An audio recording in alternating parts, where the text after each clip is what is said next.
আচ্ছা, এখানে লিখেছে রাজনৈতিক বক্তব্য দেওয়া যাবে না। যে লিখেছো, তোমাকে যদি কেউ লিখে দেয়, আমি তোমাকে বলছি সে মুসলমান ঘরের সন্তান আসলে হইতে পারে না।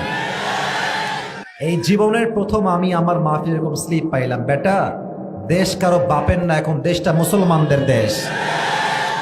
এইসব বাটপারি আর কইরেন না, জনগণের মায়ের খাইলে বাঁচতে পারবেন না কিন্তু আপনারা। এটাকে আপনি আওয়ামী লীগের শাসনামল পাইছেন নাকি? মিনা পিটায় হাত দিয়ে ফেলবে যুবক ভাড়া।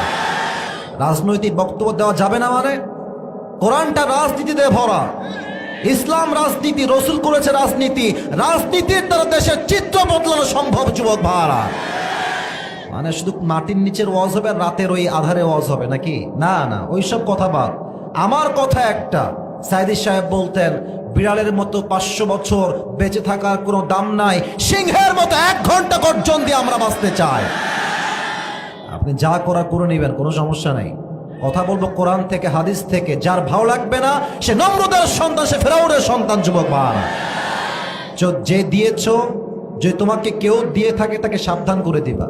এটা আসিফ হুজুরের মাহফিল, বাড়াবাড়ি করে যুবকরা 1 চুল পরিমাণ কোনো ছাড় দেবে না। আর এখানে পুলিশকেই তো কেউ মানে না। এখন তো পুলিশকেই কেউ গুনে না যুবক ভাড়া, জনগণকে গুনবে কেমন করে যুবক ভাড়া?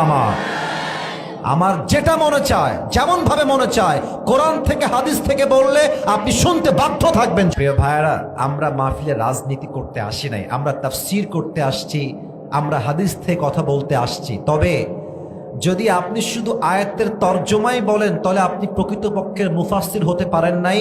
আপনি হচ্ছেন 5 আটা মুফাসসির, যারা হক কথা বলতে ভয়